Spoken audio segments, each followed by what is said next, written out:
Welcome to You Change the World. And this week is going to be about in a transformational era like ours, with different things which have to do with technology, with organizations, with buyouts and post mergers.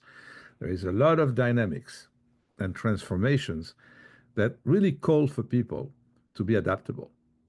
So I'm going to talk about this through the stories of my clients, like I always do, share with you a few insights, and that's the goal of today. Well, for the housekeeping side of things, you can find You Change the World on multiple channels, on Facebook, on X Twitter, on LinkedIn, on YouTube. And for those who are watching this on YouTube, I'm really asking you to subscribe because your subscription is key to us, very important.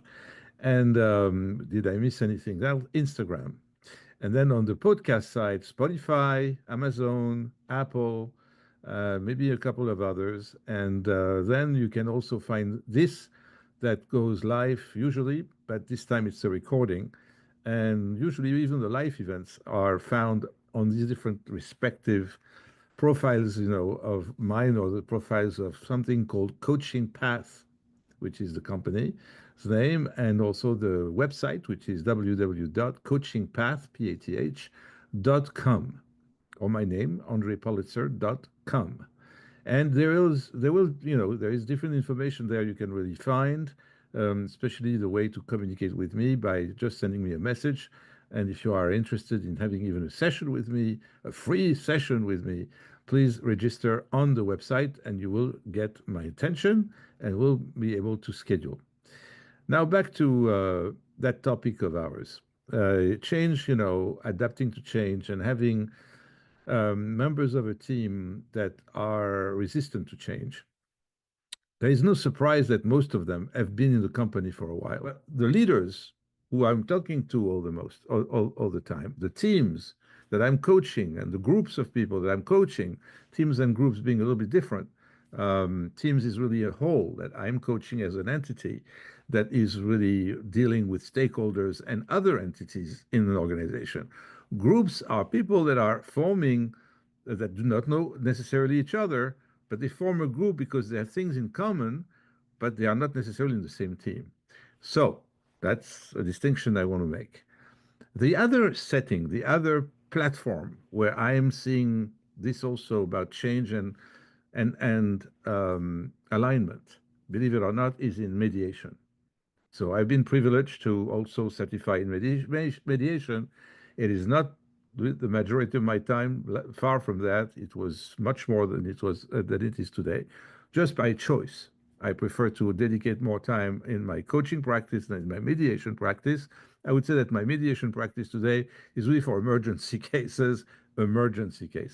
Or if a judge in New York will call me and ask me to mediate a case because the judge is overwhelmed, or because mediation will probably save much more time to the parties that are in conflict. But why did I choose mediation is also another parenthesis I want to make, is because I knew that I needed something focused on conflict resolution. Not only coaching, I wanted to have a little bit more depth into this because it was a lot of things that I faced with my clients or myself when I was back in corporate, and conflicts was always there. And I was always wondering what is really the best method we can use to mediate, to be a neutral entity and help parties to come to an agreement. So I loved it. I went to the training. It was about divorce most of the time. So that's probably one of the hardest and most emotional type of conflict. But I'm bringing the conflict because those conversations with those who resist change, and when the leader is asked to align his team or team members to align with change, and those changes have to do with many things, but the resistance to change is a mentality. It's a mindset. How do you deal, especially with that? It's not a question of diagnosing anything. People can be very depressed and more resistant to change while they are going through a crisis. That also is a very important factor. Most importantly, the leader has a challenge to align and to engage people who resist change. How do they do that? How do I so? How did I see common denominators or ways that people could kind of unleash, right, their best talents to empower people, engage people, be empathetic, compassionate, that those people had a reason to resist it. And sometimes those reasons are not justified. And then the most difficult one that comes now to the mediation a little bit is that it creates a conflict or a difficult conversation between the leader and that person who resists the change, or that team of people who resist the change. And now come to culture. I'm privileged, as you know, to coach in English and to coach in French. So I am also some clients in France, Canada, French speaking Africa countries, and eventually even in the Pacific Ocean. And those people that I coach recently have brought up situations with difficult conversations due to organizational change or transformational change due to technology. And most of them, if I'm not more than 80% of them, I would say, uh, had these issues with people who have been in the company for a long time and have really a difficulty changing their habits, their way to work, their best practices. And some of them, their way to resist the change, thinking they have, in fact, really a choice to do so, because most of the time it's not the case. The decision has been made, the change is being implemented. There is an integration to do with the new company because that company bought you out, bought that company out. Those employees are kind of now belonging to a new owner. And all these changes are really beyond, in fact, the leaders that I'm managing, that I'm coaching, sorry, beyond their choice. All they have to do here is to lead a team, try to help and support and coach their team members, associates, to adapt to the change. But those who resist it, those who are really banging their hand on the table. So two cases. One in France, that's a buyout, and that's a company that has been in fact bought out 5 years ago. And since 5 years ago, there was not much of the company's involvement in the day to day. They just bought the company out and just to own it. Maybe the price was good, I don't know. But they waited until now to start integrating the company to their company. And my client, who is an excellent, brilliant manager, brilliant leader, has been in the company probably from the inception, accepted the change himself and understood the point of why this change could be very beneficial to everybody. But changes of that kind have consequences, definitely. There will be at one point during the integration a point when they're going to realize that some people are doing the same things. It's redundant, it's overlapping. And when that's the case, unfortunately, there will be probably two possibilities, or to transfer people to the other departments where they can be useful, offering them opportunities to apply to different jobs, but for their current jobs that they have, that is redundant with someone at the headquarters, for example, especially if it's remote. Here it's the US to France. A US company bought a French company. And now the people in the French side support them to coach their people has tremendous difficulties, especially with one individual. And all I want to mention here is that when I can eventually see, and very quickly, that that person who resists the change is toxic, very negative, wrong mindset, certainly the opposite of growth, and and for sure, you bringing a certain personal character that is not necessarily inspiring anyone in the team, that person becomes toxic. It's a big obstacle, big. And it's really in the mind of my client all the time. He doesn't want to create a conflict with that person. He wants to help, but that person doesn't want to be helped. It's a real dichotomy, it's a contradiction. It's certainly something you need to address with a mix of different things, a little bit of directions, saying that, you know what, I didn't have the choice to do it. It's really directed on me. We have an authority and ownership, and they made the decision beyond you and beyond me. Now, it's our choice to accept that decision. But if you refuse it, you have to really bear the consequences of your choice. But it's not the way we have to say things, especially in countries where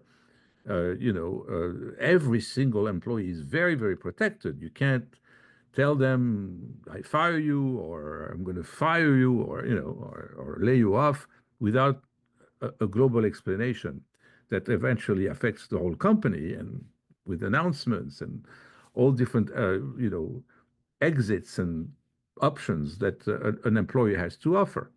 But that's not where we are with this person. This person is a very high performer, and that person is a very competent man, but he just doesn't want to adapt to that change. And it creates a toxic environment because it does not hold from making comments in front of all the other members of the team. It doesn't hold back from rejecting and saying, I'm not going to do this or I'm not going to do that. Put it in writing, which is really a mistake because, of course, they are documenting it. And if he continues on that route, which is really the wrong path, it will be in trouble. So we are now into the coaching. What do we do with us? So let's keep him on the side for a second, and let me tell you a second story. Well, the second story has to do also with a tremendous change, which is a technology change. And they are now changing their whole system from one sales, it's a sales team, from one sales tools to a new one. And that new one is very different to the previous one.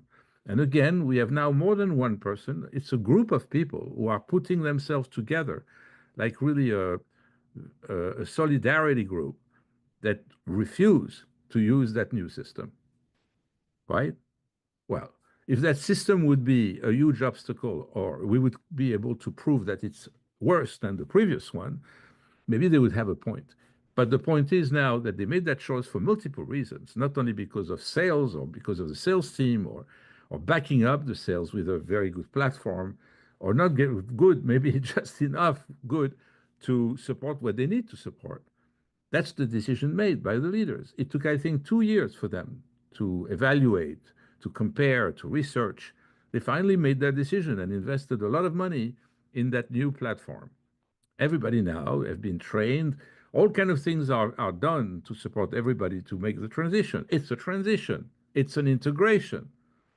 So that's a technology adaptation. And there will be only that coming up. And quicker and quicker, faster and faster, with AI, with Gen AI, with all kind of different technologies that are going to change completely things around, but doesn't necessarily threaten anyone. That's another debate. It's another conversation about the threat of AI to people's jobs. Because really, really, I have seen transformations of that magnitude, worldwide transformations in the workplace. You remember the year 2000 when on 1999 everybody was panicking and there was this 2.0, I think it was 2.0 it was called, because it was coming to 2000. So all the systems, all the softwares especially, did the engineers or the people who were writing those softwares, did they integrate it all in the calendars and in the dates and in the softwares themselves, a 0-0 kind of year coming up? That was just a panic, and at the same time, a great opportunity for consultants to make a lot of money and find a way to support, those companies that were really panicking. But it was a transformation. That was a transformation to move to a new century. I take that one because it's moving to a new century. I think we're moving now to centuries and centuries, maybe each year. Let's put it this way.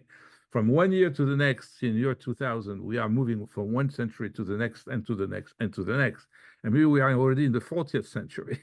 But you have 40th, yeah. You understand that it's not logical so much all the time. It's just that that's how things goes. We need to have a growth mindset and a lot of flexibility and adaptability, and more so, and not resist it, but adapt to it. That's the thing that, in fact, leaders need to convince their people about. That's the things that I'm here coaching about: force, communication, resisting to change, not listening to the others and being in a conflict, or not willing to at least give yourself a chance to be successful in this new modality and new platform and new process or new dynamic, new company, new culture, if you do not give yourself a chance? Why do you so much think that you are going to fail? I think one of the major reasons for someone to resist change is that this person has a personal issue with self confidence. And if you are touching my way of processing things, you're touching on my competence. I'm not competent. I'm going to feel like an idiot. I'm going to feel like an imposter. But I maintain you in your role. If you are a manager and you have a team, I maintain you in your role. All I'm asking you is to adapt yourself to something new, to an innovation, to a transformation. Even it's a total transformation, because we go through that in life. And it's what I don't understand is that when people resist change and have this amount of toxicity that they are going to be contaminating, literally, their teammates, and always complain and bring a terrible negativity into every single interactions, that's going to be toxic. And that's what I tell my clients when I am allowed to give a little insight, a little tip, because a coach is not necessarily prescribing anything. I'm just asking permission sometimes. And that permission I'm asking about that very point is, may I just suggest that you take this person eye to eye and you analyze this person and understand that if that person doubts himself or herself on the competency or the adaptability, the pace, will not take the pressure of being trained, or will not take any kind of egocentrical aggravation that should not exist, that this person is totally capable, even probably more than anyone else, because in what they do, they're very expert in what they do. We just want to give them a new tool to do it, or a new environment, or a company, both the company, because of this expertise that he has or she has, and because of that, we want this person to now work for a new employer. It was just an acquisition. Integrating companies after an acquisition is probably one of the most difficult thing for employees to go through, for employees and for, of course, leaders, because they don't do it well. I don't think there is not one company acquiring a company that does the integration well, especially on the human side. When it's HR, when it's about people, the integrations are terrible, terrible. We need to be on our own. And in fact, they count on us, the leaders, the managers, they count on us to take the ownership of this and assume the integration ourselves. They're not going to dictate anything other than saying, if you're now in the new culture, I'm going to give you a onboarding program to explain to you what is the new parent company about, who are the co-founders or founders of the company, or one founder of the company, what the culture is, what is the value, and what this company is about. Look, it can be also exciting. And I think the role of the manager or the leader is to make it exciting. There's definitely excitement. If you have a positive and a growth mindset, there's a great chance that things will happen smoothly and that will make you successful. I spoke a lot, much more than I thought, but the topic is so important. The topic, and it's not the last time that I'm going to talk about adapting to change, because we are in huge transformations in organizations, huge. And if people do not open up their mind and have a growth mindset and be positive, they are going to fail. That's going to be definitely the threat on them. So it is important that you hear, and I hopefully shared with you some insights that resonate with you. As all the coaches always ask, does it resonate with you? And if it does, please make a comment, share your opinion here on LinkedIn or on Instagram, on Facebook, on YouTube. Give your comments, because your comments are precious and they always give us feedback. Even to me, I'm interested in your feedback. So please give your feedback. Thank you very much for listening, for watching, and see you next week. And all my best wishes for everybody for an excellent rest of the week and a beautiful weekend. Bye.